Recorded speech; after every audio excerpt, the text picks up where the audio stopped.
Nunca pensé que las lágrimas más falsas vendrían del rostro de mi propio hijo. Antes de continuar, suscríbete al canal y activa la campanita porque lo que vas a escuchar no lo vas a creer. Me llamo Ricardo Navarro. Tengo 63 años y durante toda mi vida trabajé como mecánico en un pequeño taller que heredé de mi padre. Mis manos están marcadas por el aceite y la grasa. Cada cicatriz cuenta una historia de sacrificio. Pensé que estaba construyendo algo más que un negocio. Pensé que estaba construyendo un legado para mi hijo Sebastián. Mi esposa Carmen murió hace 5 años de cáncer. Fueron los meses más oscuros de mi vida. Ella era el alma de nuestra casa, la que mantenía unida a la familia con su risa y su comida casera. Cuando se fue sentí que me arrancaban la mitad del corazón, pero tenía que ser fuerte. Tenía que seguir adelante por Sebastián, nuestro único hijo. Sebastián siempre fue un niño diferente. No le gustaba ensuciarse las manos en el taller como a mí. Prefería estar en su computadora diseñando cosas que yo nunca entendía del todo. Pero lo apoyé. Pagué su universidad, sus cursos de diseño gráfico, incluso cuando el dinero escaseaba. Carmen siempre decía que cada padre quiere que sus hijos tengan una vida mejor que la suya. Y yo lo creía con cada fibra de mi ser. Hace 3 años, Sebastián conoció a Valeria en una conferencia de tecnología. Era una mujer hermosa, elegante, de esas que parecen sacadas de una revista. Al principio me alegré de que mi hijo hubiera encontrado a alguien. Después del funeral de Carmen, Sebastián había estado tan solo, tan perdido. Valeria parecía devolverle la luz a sus ojos. Se casaron 6 meses después. Fue una boda pequeña, pero bonita. Gasté todos mis ahorros en darles una ceremonia que Carmen hubiera aprobado. Valeria sonreía todo el tiempo, pero había algo en sus ojos que no podía descifrar. Algo frío, calculador. Pero me dije a mí mismo que eran imaginaciones de un viejo desconfiado. Los primeros meses de matrimonio parecían felices. Venían a visitarme los domingos. Valeria traía postres caros de la ciudad. Sebastián hablaba de sus proyectos, de sus sueños, de abrir su propia agencia de diseño. Yo asentía orgulloso, aunque por dentro me preocupaba de dónde sacaría el dinero para ayudarlo si lo necesitaba. Entonces todo cambió en un instante. Fue un martes gris de octubre cuando recibí la llamada que partiría mi mundo en 2. ¡Papá! La voz de Valeria sonaba quebrada, desesperada. «Ha habido un accidente. Sebastián, tiene que venir al hospital inmediatamente». El taller quedó olvidado. Tomé mi vieja camioneta y conduje como un loco hacia el hospital central. El corazón me latía tan fuerte que pensé que me daría un infarto antes de llegar. «Carmen, pensé, si estás ahí arriba, por favor, cuida a nuestro hijo. No me lo quites también». Cuando llegué a urgencias encontré a Valeria en la sala de espera. Tenía los ojos rojos e hinchados, el maquillaje corrido por las lágrimas. Me abrazó fuerte. «Ricardo es terrible. Cayó por las escaleras del edificio donde teníamos una reunión. Los médicos dicen que...» Su voz se quebró. «Dicen que tiene lesiones graves en la columna». El mundo se detuvo. Las palabras flotaban a mi alrededor sin sentido. Mi hijo. Mi único hijo. El último pedazo de Carmen que me quedaba en este mundo. Me dejaron verlo 2 horas después. Sebastián estaba en una cama de hospital conectado a máquinas que pitaban constantemente. Tenía moretones en la cara, vendajes por todas partes. Cuando abrió los ojos y me vio, comenzó a llorar. «Papá, no puedo sentir mis piernas». Su voz era apenas un susurro roto. «Los médicos dicen que probablemente nunca vuelva a caminar». Me desmoroné.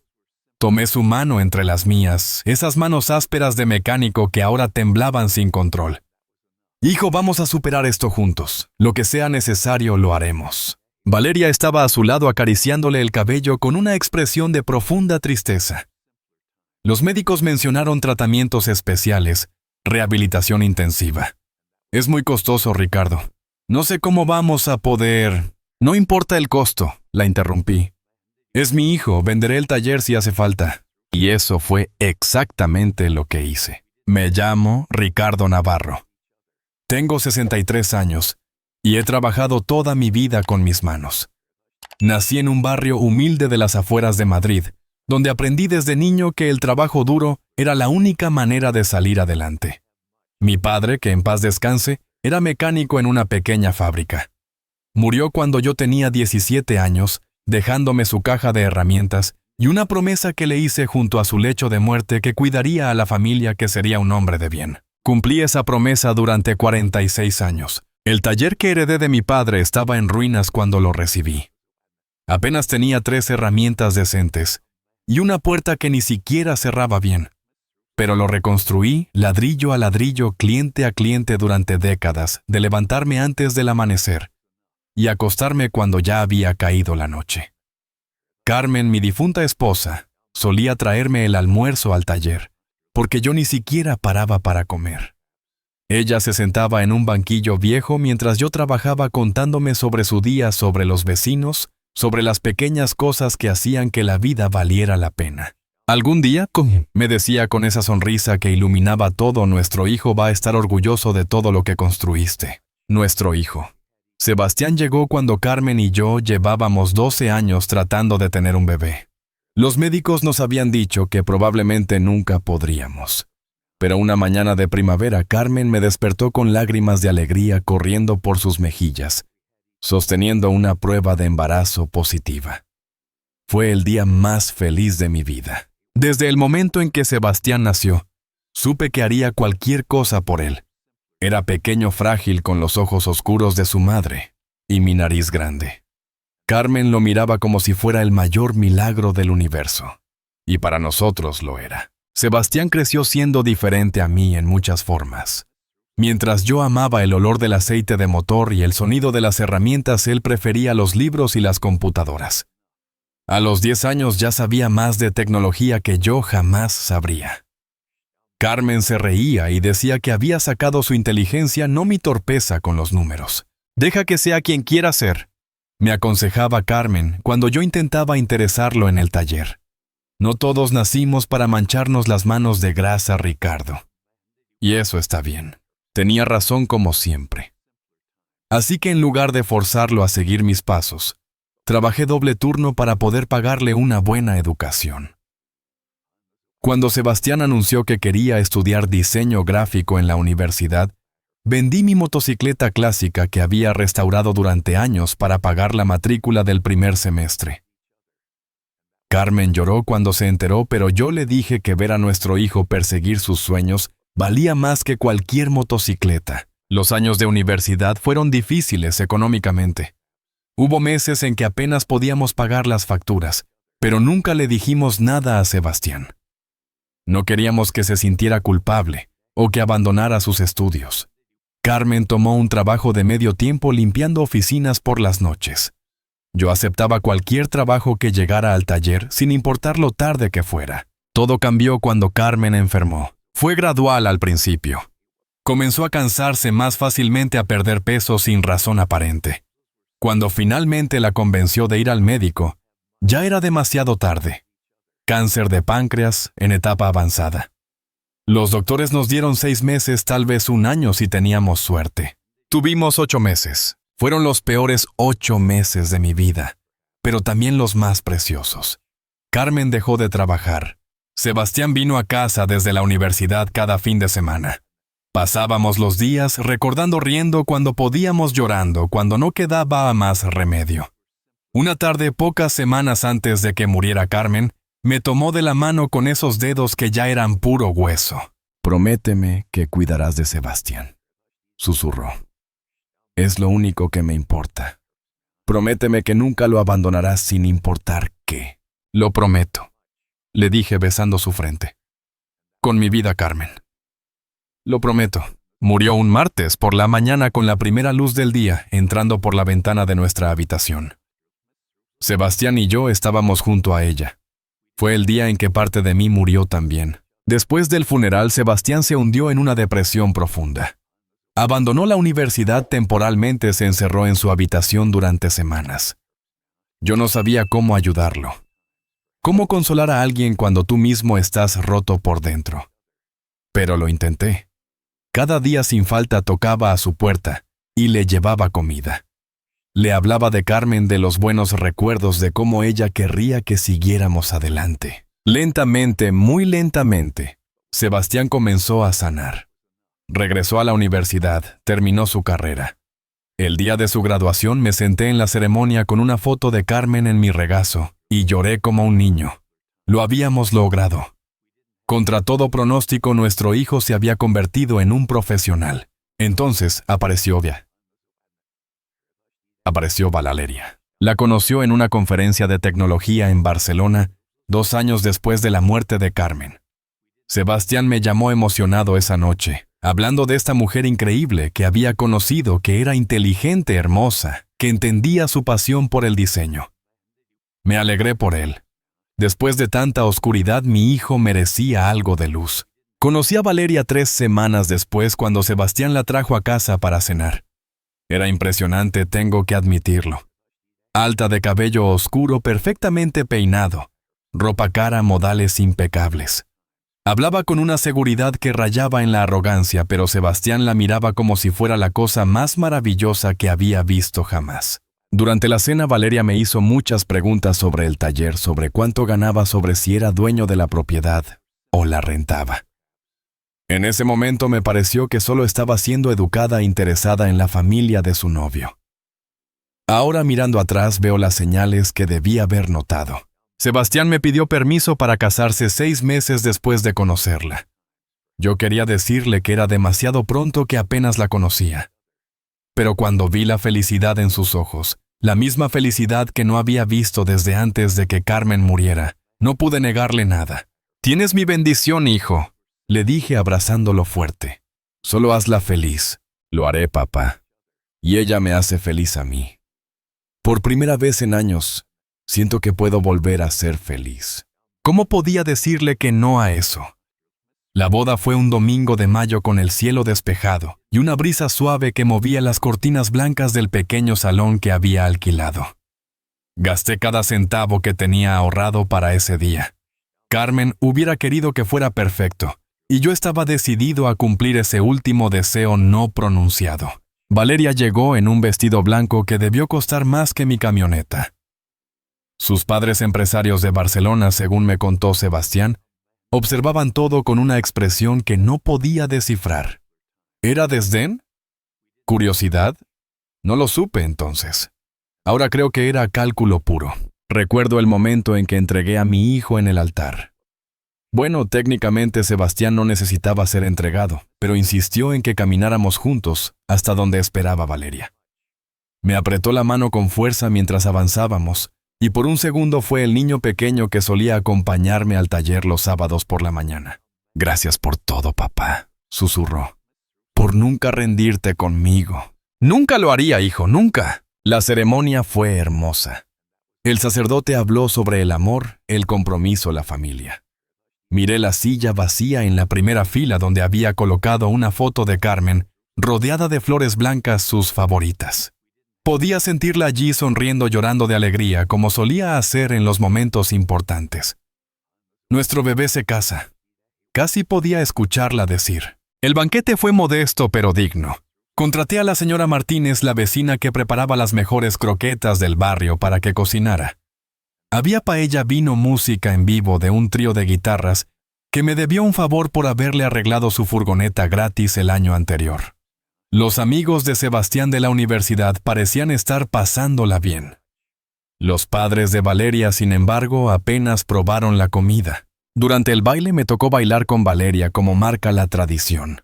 Era mi turno de dar la bienvenida oficial a mi nueva nuera, a la familia Navarro. «Gracias por esta hermosa celebración, Ricardo», me dijo mientras girábamos torpemente al ritmo de un vals. «Nunca fui buen bailarín. Sé que representó un gran esfuerzo para usted». «Es mi único hijo», respondí. «Merece lo mejor». «Lo tiene», dijo ella mirándome directamente a los ojos. «Me aseguraré de que Sebastián tenga la vida que merece, una vida mejor». En ese momento pensé que se refería a amor, a felicidad. Ahora entiendo que hablaba de dinero, de estatus, de todo lo que yo no podía darle. Los primeros meses después de la boda fueron como caminar en una niebla extraña. Sebastián y Valeria alquilaron un apartamento en el centro de la ciudad, moderno y minimalista, nada como la casa llena de recuerdos donde yo seguía viviendo. Venían a visitarme los domingos, una tradición que yo insistí en mantener. La familia come junta los domingos, le había dicho a Sebastián. Es lo que tu madre hubiera querido. Esos domingos seguían un patrón predecible. Yo preparaba la comida desde temprano, generalmente algo simple, pero abundante. Estofado pollo asado, lentejas. Sebastián llegaba primero. Valeria aparecía 20 o 30 minutos después, siempre con alguna excusa sobre el tráfico, o una llamada de trabajo que no podía ignorar. Se sentaban en la mesa de la cocina, esa misma mesa de madera, donde Carmen y yo habíamos compartido miles de comidas. Valeria movía la comida en su plato más de lo que comía, siempre con una sonrisa educada pero distante. «Está delicioso, Ricardo», decía, aunque raramente terminaba su porción. «Pero sabe, Sebastián, necesita cuidar su alimentación. Tanto carbohidrato no es bueno para su figura». Sebastián, que nunca había tenido problemas con su peso, asentía obedientemente. Eso debió haberme alertado, pero yo estaba cegado por mi deseo de creer que todo estaba bien. Durante esas visitas, Valeria siempre encontraba la manera de mencionar el dinero. Nunca directamente, siempre con sutileza. «El apartamento es lindo, pero tan pequeño», suspiraba. «Si tuviéramos un poco más de capital inicial, Sebastián podría abrir su propia agencia en lugar de trabajar para otros. O vimos una casa preciosa en las afueras, perfecta para formar una familia. Lástima que los enganches sean tan altos. O los padres de mi amiga le regalaron un coche nuevo cuando se casó. Qué lindo gesto, ¿verdad?». Yo asentía, sintiendo un peso en el pecho cada vez mayor. Sabía lo que ella estaba insinuando. Sabía que me veía como el viejo mecánico pobre que no podía darle a su hija política el estilo de vida al que aspiraba. Pero yo había dado todo lo que tenía. No quedaba más. Un domingo en particular, 3 meses después de la boda, noté algo diferente. Sebastián apenas habló durante toda la comida. Valeria, por el contrario, estaba inusualmente animada. «Ricardo, he estado pensando». Comenzó sirviéndose más vino. «Usted ya tiene 63 años. Trabajar en ese taller todos los días debe ser agotador. Me mantiene ocupado», respondí removiendo mi estofado. «Desde que Carmen se fue al trabajo es lo que me da propósito». «Pero ha pensado en su futuro, en su jubilación».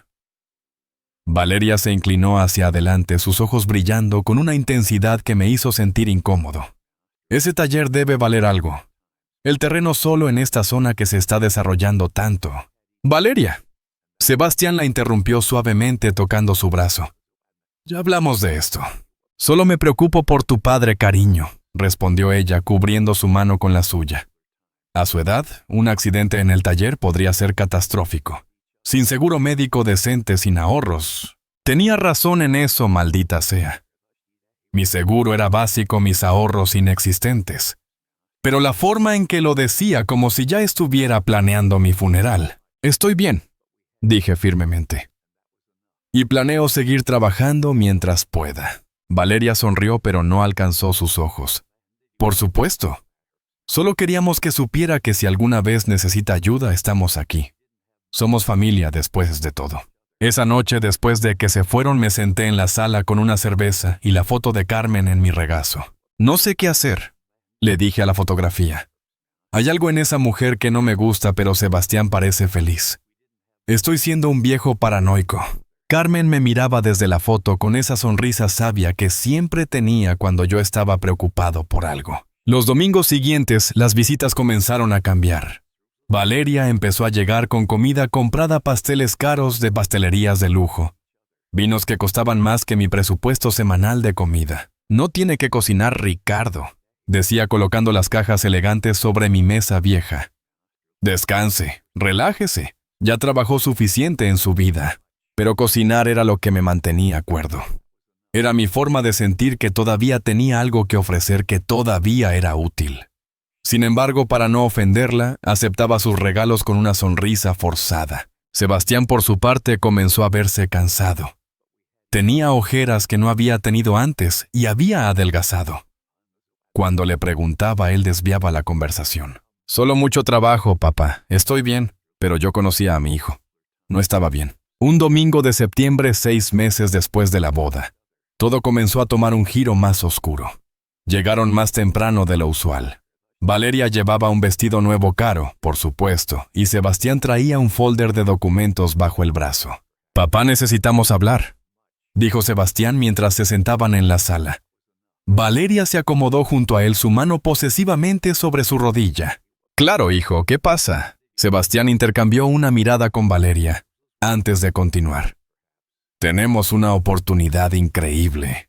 Un inversor está interesado en financiar mi agencia de diseño. Es la oportunidad de mi vida, papá». Me llené de orgullo. «Eso es maravilloso, hijo. Siempre supe que llegarías lejos. Pero necesitamos capital para empezar», intervino Valeria rápidamente. «El inversor pone el 60%, pero necesitamos el 40% restante. Son 50,000 euros». El número me golpeó como un puñetazo. 50,000 euros. Podría haber vendido el taller 3 veces y no juntar esa cantidad. «No tengo ese dinero», dije simplemente. «Ustedes lo saben». «Lo sabemos», dijo Valeria, su voz suave como la seda. «Pero el taller y el terreno sí valen eso. Hemos hecho los cálculos. En esta zona, que se está revalorizando fácilmente, podría vender por 70 u 80,000. Me quedé helado. Estaban pidiéndome que vendiera el legado de mi padre, el lugar donde había pasado toda mi vida adulta, el último pedazo tangible de la vida que construí con Carmen. «No puedo vender el taller», dije, mi voz sonando más débil de lo que quería. «Papá». Sebastián se inclinó hacia adelante tomando mis manos con las suyas. «Es mi futuro. Es nuestra oportunidad de tener la vida que merecemos. Tú siempre dijiste que harías cualquier cosa por mí». «Y lo haría, hijo, pero...». «Entonces demuéstralo». Las palabras de Valeria cortaron como un cuchillo. Si realmente ama a su hijo, si realmente quiere verlo triunfar, esto es lo que tiene que hacer. Es su obligación como padre. Miré a Sebastián buscando alguna señal de duda, algún indicio de que entendía lo que me estaban pidiendo. Pero sus ojos estaban llenos de esperanza y determinación. «Déjame pensarlo», dije finalmente. «No hay mucho tiempo», presionó Valeria.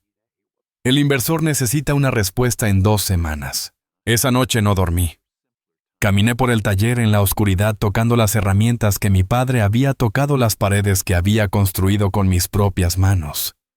En cada rincón había un recuerdo Carmen, trayéndome café Sebastián de niño, jugando con tuercas y tornillos mi padre, enseñándome a cambiar un aceite.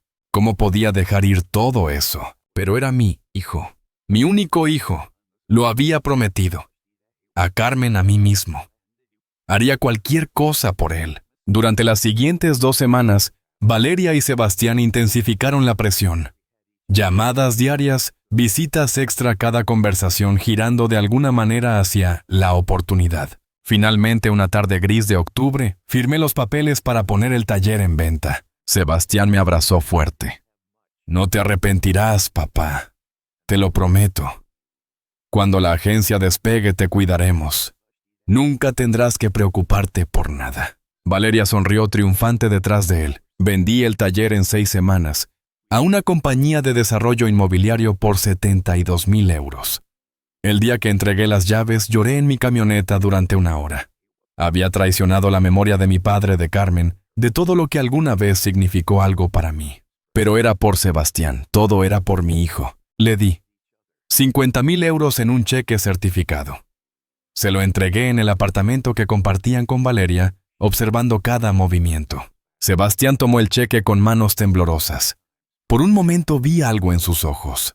Culó remordimiento, pero Valeria se acercó rápidamente pasando su brazo por su cintura. «Esto cambiará nuestras vidas, Ricardo», dijo ella guardando el cheque en su bolso diseñador antes de que yo pudiera siquiera parpadear.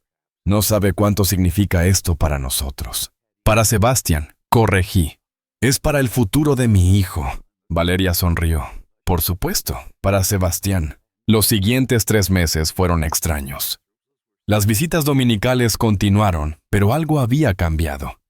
Yo ya no tenía el taller donde refugiarme durante la semana. Los días se volvieron largos y vacíos. Me levantaba cada mañana sin un lugar a donde ir, sin un propósito que me sostuviera. Pregunté varias veces sobre la agencia, sobre cómo iban los planes. «Todo marcha bien, papá», decía Sebastián, pero evitaba mi mirada.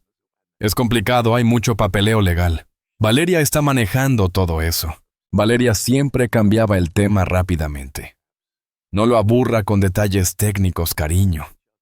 Ricardo, ¿has pensado en qué harás con tu tiempo libre ahora? Podrías viajar, descansar. Pero yo no quería viajar. Quería trabajar. Quería sentir que mi vida todavía tenía significado. Una tarde de enero, 4 meses después de entregar el dinero, decidí sorprender a Sebastián visitándolo en su apartamento sin avisar. Llevaba una cazuela de lentejas que había preparado recordando que siempre fueron su platillo favorito de niño.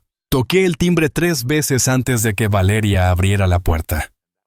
Llevaba una bata de seda cara y una expresión de irritación que intentó disimular rápidamente. Ricardo, qué sorpresa. No esperábamos visitas. Traje comida para Sebastián, dije levantando la cazuela. ¿Está en casa? Hubo una pausa incómoda. Está descansando. Ha tenido mucho estrés últimamente con el lanzamiento de la agencia. Puedo pasar solo, será un momento. Valeria bloqueaba la entrada con su cuerpo. En realidad no es buen momento. Sebastián necesita descansar. Pero gracias por la comida, le diré que pasaste. Intentó tomar la cazuela de mis manos, pero en ese momento escuché la voz de Sebastián desde adentro. ¿Quién es amor? Tu padre, respondió Valeria con voz tensa. Pero ya se iba. Papá. Sebastián apareció detrás de ella, y mi corazón se detuvo. Mi hijo estaba en silla de ruedas. El mundo se inclinó. La cazuela resbaló de mis manos, y se estrelló contra el suelo del pasillo, las lentejas desparramándose por todas partes. Pero no me importó. Solo podía mirar a mi hijo, mi niño, sentado en esa maldita silla. ¿Qué? Las palabras no salían. ¿Qué pasó? Valeria cerró los ojos, su mandíbula tensa. Sebastián la miró brevemente y algo pasó entre ellos, una comunicación silenciosa que no pude descifrar. Papá, entra. Necesitamos hablar. El apartamento estaba impecable como siempre. Valeria era obsesiva con la limpieza. Pero ahora había una rampa nueva en la entrada del baño, barras de apoyo en las paredes. Señales de una vida que había cambiado dramáticamente. Me senté en el sofá, mis piernas temblando. Sebastián maniobró su silla frente a mí, Valeria de pie detrás de él como un centinela. Hace 3 semanas. Comenzó Sebastián, su voz apenas un susurro. Estábamos en una reunión con el inversor en un edificio del centro. Yo iba saliendo distraído revisando unos diseños en mi teléfono. Se le quebró la voz. Valeria puso sus manos sobre sus hombros. Se cayó por las escaleras, continuó ella cuando Sebastián no pudo. Fue terrible, Ricardo. 4 pisos de escaleras de mármol. Para cuando la ambulancia llegó, los médicos dijeron que tengo una lesión en la columna vertebral. Sebastián finalmente habló, lágrimas corriendo por sus mejillas. Daño en las vértebras L2 y L3. Las posibilidades de que vuelva a caminar. Se ahogó con un sollozo. Son casi nulas. El mundo dejó de existir. Todo se redujo a ese momento, a mi hijo llorando frente a mí atrapado en una silla de ruedas. No podía ser real. Era una pesadilla. En cualquier momento despertaría en mi cama con Carmen sacudiéndome el hombro diciéndome que había tenido un mal sueño. Pero no desperté. ¿Por qué no me llamaron? Mi voz sonaba extraña, como si viniera de muy lejos. ¿Por qué no me dijeron inmediatamente? No queríamos preocuparte, dijo Valeria rápidamente. Y estabas tan deprimido después de vender el taller. Pensamos esperar hasta tener más información, hasta saber exactamente qué podíamos hacer. Me levanté y abracé a mi hijo. Lo abracé como cuando era niño, y tenía pesadillas como cuando se cayó de su bicicleta, y se raspó las rodillas como cuando lloró en el funeral de su madre. Lo abracé porque era lo único que sabía hacer ante un dolor tan grande. Vamos a arreglar esto, dije contra su cabello. Lo que sea necesario. Buscaremos los mejores médicos, las mejores terapias. Sebastián se aferró a mí sollozando. Ya vimos a los mejores, papá. El diagnóstico es claro. Podría necesitar meses, tal vez, años de fisioterapia, solo para recuperar algo de sensación. Y aún así, probablemente nunca. No digas eso, lo interrumpí. Nunca te rindas. Tu madre nunca se rindió y tú tampoco lo harás. Valeria carraspeó. Ricardo, hay algo más que necesitas saber. Los tratamientos son extremadamente costosos. Por supuesto. Siempre había un precio. Siempre había algo que costaba dinero que yo no tenía. ¿Cuánto?, pregunté, aunque tenía miedo de la respuesta. La fisioterapia especializada, los equipos, las consultas con especialistas en Barcelona y Madrid. Valeria sacó una carpeta de algún lado. Estamos hablando de al menos 3.000 euros mensuales. Y eso es solo para empezar. 3.000 euros mensuales. Podría haber trabajado 3 vidas y no juntar esa cantidad. El seguro de Sebastián cubre lo básico, pero lo básico no será suficiente si realmente queremos darle una oportunidad de recuperación. Continuó Valeria, sus ojos clavados en mí. ¿Y la agencia? Bueno, obviamente eso está en pausa ahora. No podemos lanzarla con Sebastián en esta condición. ¿Qué pasó con el dinero?, pregunté. Los 50.000 euros. Hubo un silencio pesado. Sebastián miró hacia abajo, incapaz de enfrentar mis ojos. Se invirtió en los preparativos iniciales de la agencia, dijo Valeria suavemente. Equipos, licencias de software, depósitos para la oficina. No podemos recuperarlo ahora sin perder todo. 50.000 euros. El taller de mi padre. Mi vida entera.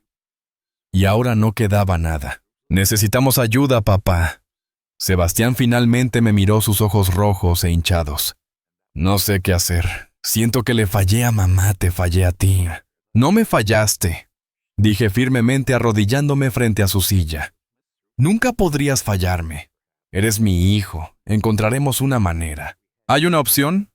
Valeria habló y algo en su tono me puso nervioso. La casa donde vives. Es grande para una sola persona y en esa zona también se está revalorizando. Me quedé helado. No. Piénsalo, Ricardo. Podrías vender la casa, comprar algo más pequeño y usar la diferencia para el tratamiento de Sebastián. Serían al menos 120, tal vez 150.000 euros. Eso pagaría años de terapia. Es la casa donde nació Sebastián, dije, mi voz temblando de furia. Es donde Carmen murió. Es donde están todos nuestros recuerdos. Los recuerdos están aquí. Valeria tocó su cabeza. No en las paredes. Y entre los recuerdos y la salud de tu hijo, ¿qué elegirías? Era una trampa.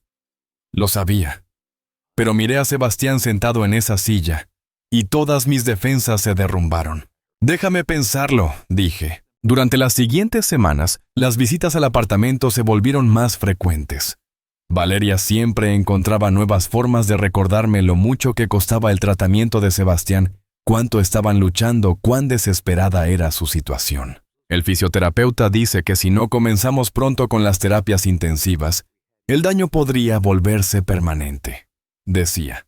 Cada semana que pasa es crucial. Sebastián, por su parte, se hundía más en la depresión.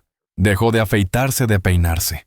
Cuando lo visitaba, lo encontraba mirando por la ventana durante horas sin hablar, sin moverse. Una tarde, mientras Valeria estaba fuera comprando medicamentos, me senté junto a él. Hijo, háblame, dime qué estás pensando. Que mamá estaría decepcionada, dijo sin mirarme. Trabajó toda su vida, ustedes dos sacrificaron todo por mí, y mira dónde terminé. Un inválido que ni siquiera puede cuidar de sí mismo. No digas eso, eres fuerte como tu madre, saldrás de esto. ¿Con qué dinero, papá? Ya te quitamos el taller, no podemos pedirte más. Pero sus palabras sonaban huecas, ensayadas. Como si alguien le hubiera dicho exactamente qué decir para hacerme sentir culpable. Esa noche, de vuelta en mi casa vacía, me senté en la mesa de la cocina donde Carmen y yo habíamos compartido miles de comidas. Toqué la madera gastada recordando. ¿Qué hago, Carmen?, pregunté al aire. ¿Qué harías si estuvieras aquí? Pero Carmen no respondió. Los muertos nunca lo hacen. 2 días después recibí una llamada de Valeria. Ricardo, Sebastián está en el hospital. Tuvo una crisis, dejó de comer, de tomar sus medicamentos. Los doctores dicen que está severamente deprimido, si no recibe ayuda profesional pronto. No terminó la frase, no tuvo que hacerlo. Corrí al hospital, mi corazón en la garganta. Encontré a Sebastián en una cama conectado a sueros, mirando el techo con ojos vacíos. Hijo, susurré tomando su mano. Estoy aquí. Giró lentamente su cabeza hacia mí. Lo siento, papá. No puedo más. Todo duele, todo es inútil. No digas eso. Eres un luchador. Estoy cansado de luchar. ¿Para qué? No tengo futuro. No puedo trabajar, no puedo darle a Valeria la vida que merece. Soy una carga. Valeria entró en ese momento con los ojos rojos de llorar. Ha estado así desde ayer. No quiere comer, no quiere hablar. Ricardo, tengo miedo. Por primera vez vi miedo genuino en sus ojos. O tal vez era una actuación. Ya no podía distinguir. El psiquiatra del hospital me llamó a su oficina 1 hora después. Su hijo está en un estado depresivo severo, explicó ajustándose los lentes. La combinación del trauma físico y la desesperanza sobre su futuro está creando una tormenta perfecta. Necesita tratamiento psicológico intensivo, además de continuar con la fisioterapia. ¿Cuánto costará? Era la única pregunta que parecía importar ya. Con el seguro probablemente 2.000 euros al mes adicionales. Y eso es siendo conservadores. 2.000 más los 3.000 de fisioterapia. 5.000 euros mensuales. Era imposible. Era una cifra astronómica para alguien como yo. Pero cuando volví a la habitación y vi a mi hijo mirando la nada, supe que no tenía opción. Venderé la casa, dije. Valeria y Sebastián me miraron simultáneamente. Venderé la casa. Repetí cada palabra como un clavo en mi ataúd. Haré lo que sea necesario. Sebastián comenzó a llorar. No, papá, no puedes. Es tu hogar. Tú eres mi hogar, dije apretando su mano. Siempre lo has sido. Desde el día que naciste. Y haría cualquier cosa, daría cualquier cosa por verte bien. Valeria se acercó y me abrazó. Gracias, Ricardo. No sabe cuánto significa esto. Se lo compensaremos, lo prometo. Cuando Sebastián se recupere, cuando la agencia finalmente despegue. Asentí aunque sus palabras sonaban huecas en mis oídos. Contraté a un agente inmobiliario a la semana siguiente. La casa donde había vivido durante 40 años, donde Carmen había muerto, donde cada pared contaba una historia. La puse en venta por 140.000 euros. Las visitas comenzaron inmediatamente. Parejas jóvenes, mirando las habitaciones señalando dónde pondrían sus muebles modernos, hablando de derribar paredes para hacer espacios abiertos. Cada visita era como un puñal en el corazón. Vendí en 3 semanas. Una pareja de profesionales jóvenes ofreció 145.000 euros pagaderos inmediatamente. Firmé los papeles con mano temblorosa. El día de la mudanza empaqué 40 años de vida en cajas. Las fotos de Carmen, los juguetes viejos de Sebastián que había guardado, las herramientas que mi padre me había heredado. Todo en cajas de cartón etiquetadas con marcador negro. Alquilé un estudio pequeño en las afueras de la ciudad. 60 metros cuadrados que olían a humedad y comida vieja. Desde la ventana solo se veía el estacionamiento de un supermercado. Transferí 130.000 euros a la cuenta de Valeria. Para el tratamiento de Sebastián, le dije cuando nos encontramos en el banco, usa cada centavo sabiamente. Por supuesto, respondió guardando el comprobante en su bolso. Comenzaremos las terapias intensivas inmediatamente. Me mudé al estudio un martes lluvioso de marzo. Pasé esa primera noche sentado en el suelo rodeado de cajas sin abrir, llorando como no había llorado desde el funeral de Carmen. Lo había dado todo. El taller, la casa, cada centavo que tenía. Mi vida entera reducida a un estudio miserable en las afueras. Pero era por Sebastián. Todo era por mi hijo. Tenía que ser suficiente. Tenía que serlo. Esa primera noche en el estudio no dormí. Me quedé sentado en el único mueble que había traído, la silla vieja de madera que Carmen usaba para coser. Estaba junto a la ventana mirando las luces del estacionamiento del supermercado parpadear en la oscuridad. Afuera la lluvia caía sin cesar. Repetí cada conversación, cada momento, cada decisión. ¿Cuándo había comenzado realmente? En la boda. Antes, había señales que no vi, cegado por mi amor de padre. El taller, 50.000 euros. Desaparecidos en una agencia que nunca vi nacer. La casa, 130.000 euros. Para tratamientos que aún no comenzaban. 180.000 euros en total. Toda mi vida. 40 años de trabajo reducidos a números en una cuenta bancaria que ni siquiera era mía. Me levanté y caminé por el pequeño estudio. 12 pasos de pared a pared. 12 pasos que eran ahora mi mundo entero. En la casa vieja podía caminar por los pasillos a medianoche cuando no podía dormir. Pasaba por la habitación de Sebastián recordando cuando era niño, y lo escuchaba respirar suavemente. Entraba a la cocina donde Carmen preparaba café a las 6 de la mañana. Tocaba las paredes que había pintado 3 veces en 4 décadas. Ahora tenía 12 pasos. ¿Qué hice mal, Carmen? Hablé en voz alta al espacio vacío. ¿En qué momento fallé? Abrí una de las cajas al azar. ¡Fotos! Cientos de fotografías que Carmen había organizado meticulosamente en álbumes que ahora estaban arrugados por el movimiento. Tomé una al azar. Sebastián, 5 años, con su primer día de escuela. Sonrisa sin dientes frontales. Mochila más grande que él. Carmen arrodillada junto a él besando su mejilla. Yo detrás en mi overol de trabajo orgulloso. «Mira a nuestro niño», Carmen había dicho ese día. «Va a hacer grandes cosas». Dejé caer la foto. Mis manos temblaban. Tomé otra. Sebastián, 12 años, en su primera competencia de computación. 3er lugar. Estaba radiante. Yo lo cargaba en hombros, aunque ya casi era tan grande como yo. Otra. Sebastián, 18 años, graduación de preparatoria. Carmen lloraba de felicidad. Yo tenía mi brazo alrededor de ambos. Otra más. La universidad. Sebastián en el campus, Carmen y yo visitándolo. Él nos mostraba su trabajo, diseños que no entendíamos, pero que aplaudíamos igual. ¿Dónde se perdió ese niño?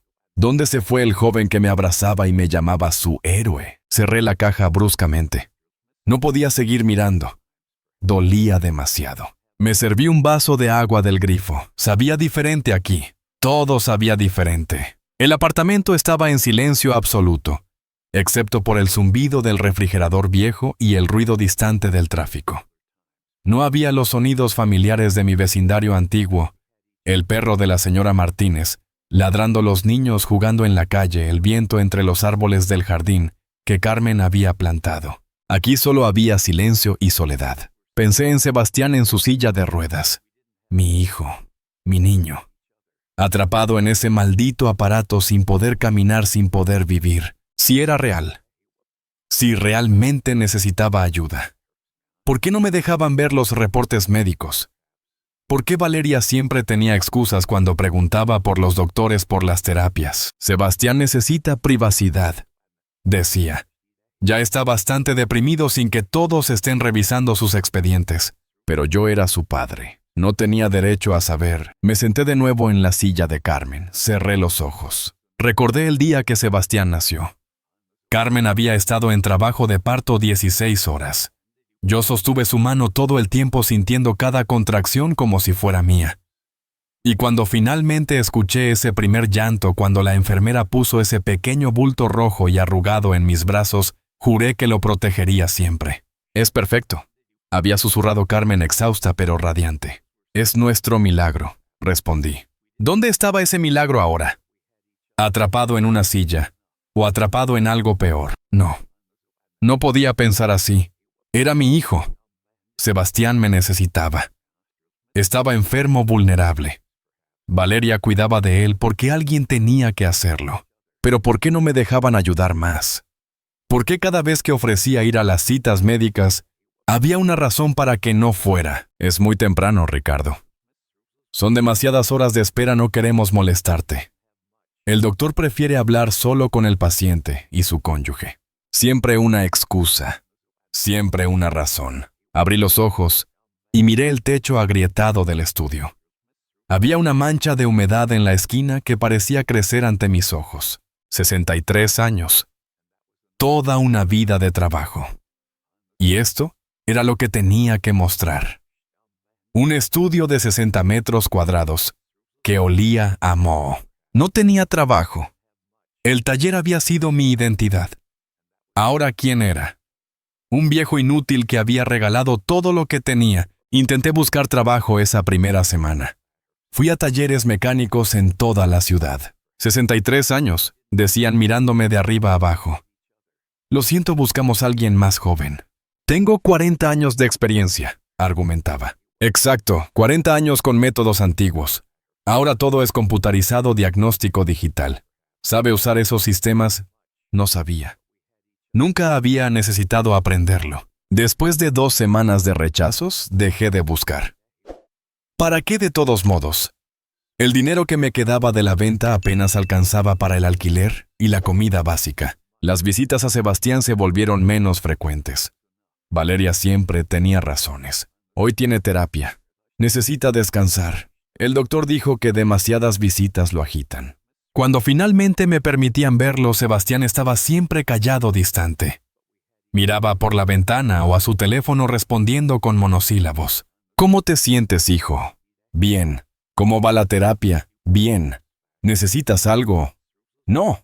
Valeria llenaba los silencios con actualizaciones que sonaban ensayadas. El fisioterapeuta dice que está progresando lentamente. Estas cosas toman tiempo. El psicólogo cree que está saliendo de la depresión. Poco a poco. Pero cuando miraba a mi hijo no veía progreso. Veía un fantasma. Una noche, 3 meses después de mudarme al estudio, me desperté de una pesadilla gritando. Soñé que estaba en el taller. Carmen estaba allí joven otra vez sonriendo. Sebastián era niño jugando con llaves inglesas. Todo era como antes. Entonces el taller comenzó a desmoronarse. Las paredes se caían, el techo se colapsaba. Carmen y Sebastián desaparecían entre los escombros. Yo corría gritando sus nombres, pero mis pies se hundían en el suelo. Y escuchaba risas. Risas frías, calculadoras. Me desperté empapado en sudor con el corazón acelerado. Eran las 3 de la mañana. Caminé los 12 pasos de mi estudio una y otra vez, hasta que amaneció. Comencé a tener esos sueños cada noche. Carmen preguntándome por qué había vendido nuestra casa.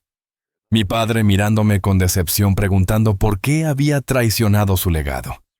Sebastián caminando perfectamente riéndose de mí. Los días se volvieron una rutina de desesperación. Despertar. Café instantáneo barato. Mirar por la ventana. Intentar llamar a Sebastián. No responder o respuestas cortantes. Caminar por el barrio para matar tiempo. Regresar al estudio. Intentar comer algo. No poder dormir. Repetir. Perdí peso. Mi ropa comenzó a colgarme. No tenía apetito. ¿Para qué comer cuando cada bocado sabía a ceniza? Los vecinos del edificio me miraban con lástima. El viejo del 3B que hablaba solo, que caminaba sin rumbo por los pasillos a medianoche. Una tarde, 4 meses después de la mudanza, me senté en la silla de Carmen y hablé con ella como si estuviera allí. Carmen, no sé si hice lo correcto. Di todo lo que tenía, todo lo que construimos juntos, y no sé si fue suficiente.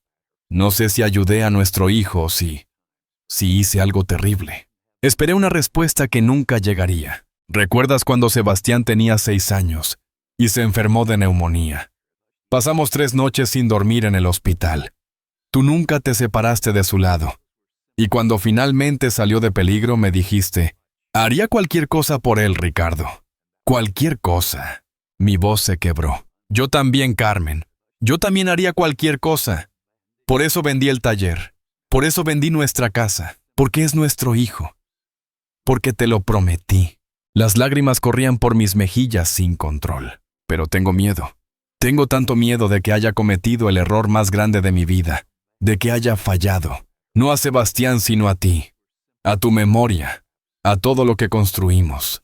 El silencio del estudio era ensordecedor. Me levanté y fui a la pequeña cocina. Abrí la alacena. Media barra de pan duro. Una lata de atún. Café instantáneo. Eso era todo lo que tenía para comer hasta fin de mes. Antes Carmen llenaba la despensa con comida casera. Siempre había algo cocinando, algún olor maravilloso en la casa.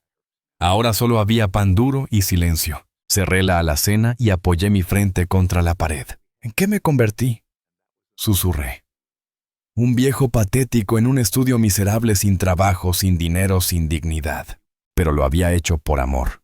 ¿No era suficiente? Esa noche, rebuscando en otra caja, encontré el viejo diario de Carmen.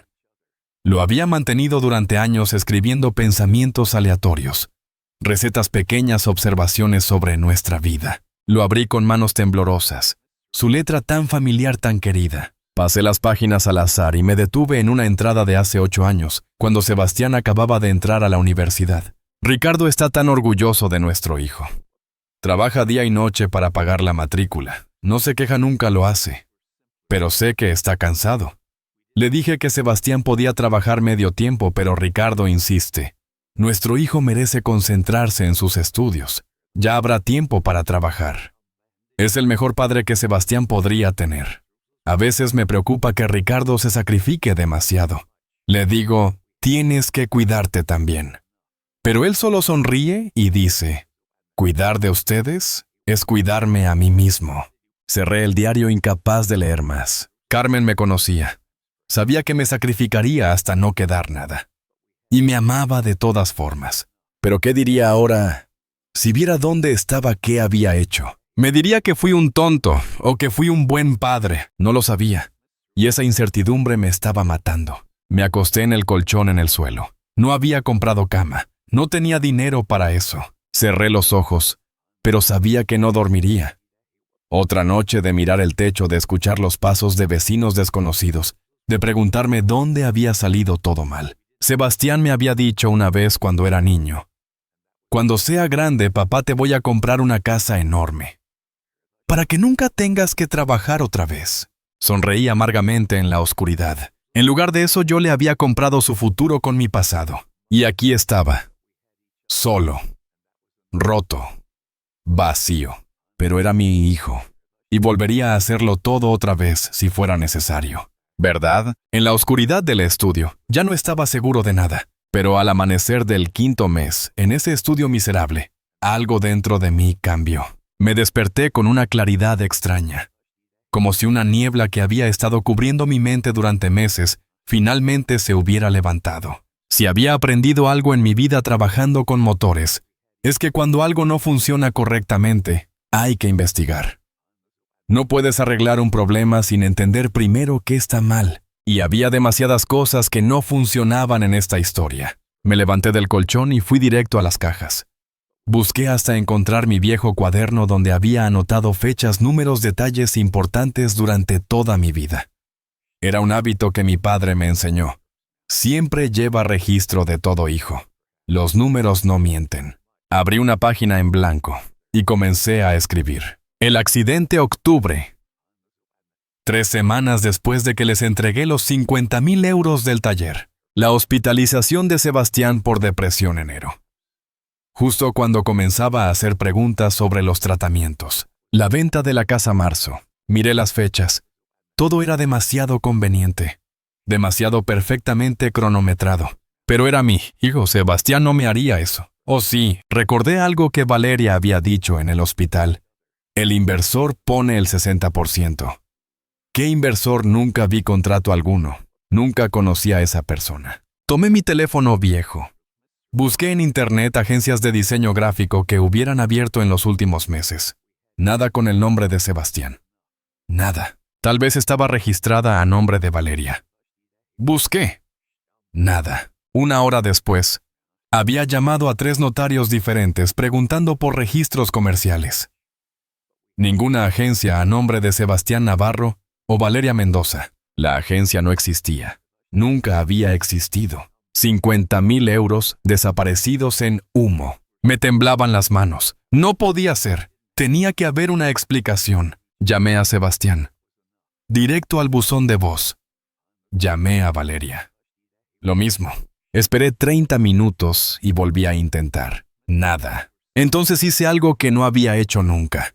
Tomé mi vieja camioneta, esa que de milagro aún funcionaba, y conduje hasta el apartamento de Sebastián sin avisar. Era mediodía de un martes. Si Sebastián estaba tan enfermo como decían, estaría en casa. Si tenía terapia, Valeria estaría con él. Estacioné frente al edificio y esperé. Esperé 30 minutos, 1 hora, 2 horas. Entonces la vi. Valeria salió del edificio, sola. Llevaba ropa deportiva, cara, audífonos, una botella de agua de diseñador.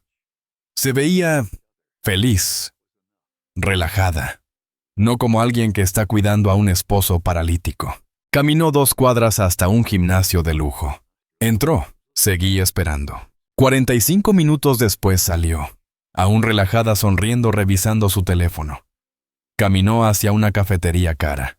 Se sentó en la terraza, ordenó algo. Sacó su laptop. Nada en su comportamiento sugería que estaba viviendo la tragedia que me habían vendido. Entonces sucedió algo que hizo que mi corazón se detuviera. Sebastián apareció, caminando perfectamente por la acera con una bolsa de compras en cada mano, con el teléfono entre el hombro y la oreja, riendo de algo que alguien le decía. Caminando. No había silla de ruedas, no había cojera, no había nada. Mi hijo caminaba como si nunca hubiera estado paralizado en su vida. El mundo se inclinó. Tuve que agarrarme del volante para no desmayarme. Sebastián entró a la cafetería. Besó a Valeria en los labios. Se sentó frente a ella, sacó su teléfono y le mostró algo. Ambos rieron. Mientras yo vivía en un estudio miserable comiendo pan duro, ellos reían en una cafetería de lujo. No sé cuánto tiempo me quedé ahí paralizado mirándolos. Podría haber sido 5 minutos o 5 horas. Cuando finalmente pude mover mis manos, saqué mi teléfono viejo y tomé fotos. Muchas fotos. Sebastián caminando. Sebastián sentado sin silla de ruedas. Sebastián riendo. La evidencia estaba ahí, frente a mis ojos. Innegable. Mi hijo me había mentido. Me había usado. Me había quitado todo. Conduje de regreso al estudio en piloto automático. No recuerdo el camino. Solo recuerdo llegar, subir las escaleras e entrar a ese espacio miserable, que ahora era mi hogar. Me senté en la silla de Carmen y miré las fotos en mi teléfono. Una y otra vez. Sebastián caminando. Sebastián riendo. Sebastián vivo y sano. Las lágrimas no llegaban. Era como si mi cuerpo ya no pudiera producirlas. Solo había una furia fría calculada creciendo en mi pecho. Pero junto con la furia, había otra cosa. Algo que no había sentido en meses. Propósito. Ya no era la víctima confundida. Ahora sabía la verdad. Y la verdad, por dolorosa que fuera, me daba poder. Pasé esa noche sin dormir, pero esta vez no fue por desesperación. Fue planificación. Si Sebastián y Valeria me habían engañado, había sido premeditado. Calculado. Tenían que haber dejado rastros. Y yo los encontraría. A la mañana siguiente llamé a un viejo amigo. Ernesto, un abogado que había conocido 30 años atrás, cuando le arreglé su coche y no le cobré porque estaba pasando por un divorcio difícil. Me había dicho entonces: Ricardo, si algún día necesitas ayuda legal, búscame. Te debo una. Era hora de cobrar ese favor. Ernesto, necesito tu ayuda, dije cuando contestó. Y necesito que todo sea confidencial. Cuenta conmigo. ¿Qué pasa? Le conté todo. El taller, la casa, el supuesto accidente, las fotos de Sebastián caminando. Hubo un largo silencio al otro lado de la línea. Ricardo, dijo finalmente su voz grave. Esto es fraude. Posiblemente extorsión. Necesitamos actuar rápido y con inteligencia. ¿Qué necesitas de mí? Todos los documentos que tengas. Transferencias bancarias, correos electrónicos, mensajes de texto. Todo. Y necesito que no confrontes a tu hijo todavía. Si se dan cuenta de que sabes, podrían desaparecer con el dinero. Ya no hay mucho dinero que llevarse, dije amargamente. Hay justicia que servir, respondió Ernesto. Y tu dignidad que recuperar. Pasé los siguientes 3 días recopilando cada documento, cada mensaje, cada prueba que pude encontrar. Los comprobantes de transferencia bancaria, los correos de Valeria pidiendo más dinero, los mensajes de texto de Sebastián hablando de la agencia que nunca existió. Ernesto lo revisó todo con ojo experto. Es sólido, dijo. Muy sólido. Pero necesitamos más. Necesitamos prueba de que Sebastián no está realmente paralizado. Las fotos ayudan, pero un médico podría argumentar que tuvo una recuperación milagrosa. ¿Qué sugieres? Necesitamos un investigador privado. Que lo siga, que documente su vida diaria. Pero eso cuesta dinero. No tengo dinero. Yo cubro los costos, dijo Ernesto firmemente. Esto ya no es solo un caso legal para mí, Ricardo. Es personal. Nadie merece lo que te hicieron. Durante las siguientes 2 semanas, un investigador siguió a Sebastián y Valeria. Las fotos y videos que trajo eran devastadores. Sebastián en el gimnasio levantando pesas. Valeria y Sebastián en restaurantes caros, pagando con una tarjeta de crédito de alta gama. Sebastián jugando tenis en un club privado. Ambos mirando casas en una zona residencial de lujo. Cada imagen era una puñalada. Pero también era munición. Ernesto también investigó las finanzas. Lo que encontró era peor de lo que imaginaba. No hubo inversor. Explicó mostrándome los documentos. Todo el dinero fue a cuentas personales. Gastaron 20,000 en un coche nuevo a nombre de Valeria. 30,000 en ropa, joyas, viajes. El resto está en inversiones y ahorros. Nada para tratamiento médico. 0. Ni un solo recibo de fisioterapia, de consultas médicas, de nada. Fue todo mentira desde el principio, Ricardo. Me sentí vacío. Mi propio hijo. Mi sangre. Hay algo más. Continuó Ernesto dudando. El investigador descubrió que Valeria tiene historial. Hizo algo similar con su exnovio hace 5 años. Lo convenció de que invertir en un negocio que nunca existió. El tipo perdió sus ahorros, pero nunca la demandó por vergüenza. Es una estafadora profesional, y tu hijo es su cómplice voluntario, dijo Ernesto suavemente. Lo siento, Ricardo. Sé que duele. Dolía. Dios, cómo dolía. Pero el dolor ahora tenía dirección. Tenía propósito. ¿Qué hacemos ahora?, pregunté. Ernesto sonrió. Ahora armamos el caso, y cuando estemos listos, les mostramos que el viejo mecánico no era tan tonto como pensaban. Pasamos otra semana preparando todo. Ernesto contactó a un notario de confianza. Redactamos documentos. Preparamos demandas, recopilamos cada prueba en carpetas organizadas. Y entonces, una mañana de un viernes soleado, estaba listo. Llamé a Sebastián. Hola, hijo.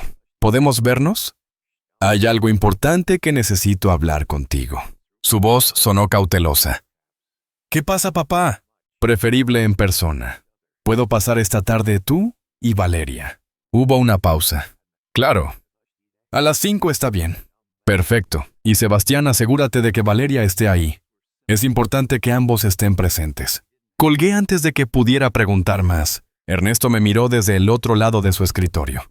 ¿Estás seguro de esto? Una vez que abras esa puerta no hay vuelta atrás.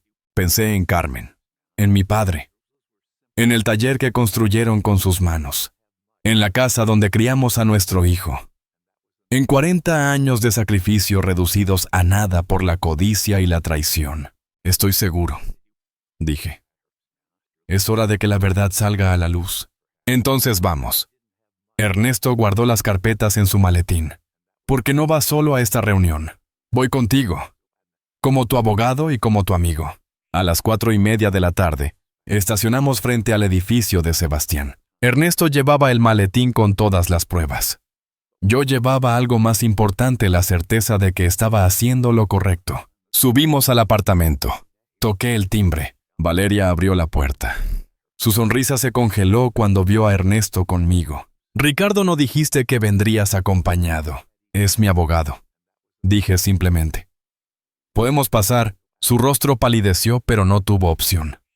Nos dejó entrar. Sebastián estaba sentado en el sofá.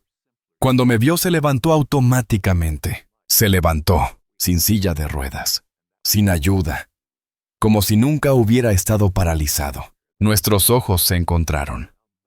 Vi el momento exacto en que se dio cuenta de que yo sabía. El miedo cruzó su rostro. Hola, hijo. Dije, mi voz fría como hielo. Veo que tu recuperación fue milagrosa. El silencio en ese apartamento era ensordecedor. Era hora de la verdad. Valeria fue la primera en reaccionar. Ricardo, no sé qué estás insinuando, pero Sebastián ha estado trabajando muy duro en su recuperación. Los médicos dijeron que era un caso excepcional. Basta. Interrumpí, mi voz cortante como cuchillo. Se acabaron las mentiras. Ernesto abrió su maletín y comenzó a sacar carpetas. Las colocó sobre la mesa de centro una por una como cartas en un juego de póker. Estas son fotografías tomadas durante las últimas 3 semanas, dijo con voz profesional. Sebastián Navarro caminando sin asistencia, jugando tenis, levantando pesas en el gimnasio, cargando bolsas de compras. Puso las fotos frente a ellos. Sebastián se quedó pálido. Valeria intentó mantener la compostura, pero vi cómo sus manos temblaban. Esto es un malentendido, empezó Valeria. Los doctores. No hubo doctores, la interrumpió Ernesto. Revisamos todos los hospitales de la ciudad. No hay registro de tratamiento para lesión de columna a nombre de Sebastián Navarro. Ninguna consulta con fisioterapeutas. Ninguna terapia psicológica. Nada. Sacó otro documento. Esto es el registro de gastos de las cuentas donde Ricardo transfirió 180,000 euros. 20,000 en un Mercedes clase C a nombre de Valeria Mendoza. 30,000 en joyería ropa de diseñador y viajes a Ibiza y Marbella. 15,000 en un club de tenis privado. El resto en inversiones personales. Cada palabra era un martillazo. Miré a Sebastián que no podía sostener mi mirada. Ni un solo euro fue para tratamiento médico. Continué yo, mi voz temblando de furia contenida. Todo fue mentira. La agencia que nunca existió. El accidente que nunca sucedió. La parálisis que era pura actuación. Papá. Sebastián finalmente habló, su voz apenas un susurro. No me llames así, dije con frialdad. Perdiste ese derecho cuando decidiste destruir a tu propio padre por dinero. Las lágrimas comenzaron a correr por las mejillas de Sebastián, pero ahora podía ver la diferencia. Estas no eran lágrimas de dolor. Eran lágrimas de que lo habían descubierto. Ernesto sacó más documentos. Esto es particularmente interesante. Valeria Mendoza tiene antecedentes. Hace 5 años convenció a su entonces novio Javier Ruiz de invertir 40,000 euros en un negocio falso. Él nunca la demandó por vergüenza. Creímos que querría saber eso, señor Navarro. Miré a mi hijo. ¿Lo sabías? ¿Sabías que te casaste con una estafadora profesional? Sebastián cerró los ojos. Esa era toda la respuesta que necesitaba. Lo sabías, dije sintiendo náuseas. Y aún así decidiste hacer lo mismo conmigo. Con tu propio padre. Necesitábamos el dinero. Valeria finalmente habló, su máscara cayendo completamente. Ya no había dulzura en su voz, solo cálculo frío. Tú tenías activos que no estabas usando. El taller viejo, la casa grande. ¿Para qué? Para vivir en el pasado. Nosotros teníamos planes futuro. Era lógico. ¿Lógico? Repetí incrédulo. Robarle a un viejo que trabajó 40 años por cada centavo era lógico. No es robo, argumentó ella. Eventualmente habrías heredado todo a Sebastián de todas formas. Solo aceleramos el proceso. La frialdad de sus palabras me dejó helado. Para ella yo no era una persona. Era solo un obstáculo entre ella y el dinero. Miré a Sebastián. Esto es lo que piensas también. Que solo aceleraste tu herencia. Mi hijo no podía mirarme. Se cubría la cara con las manos sollozando. Respóndeme, Sebastián.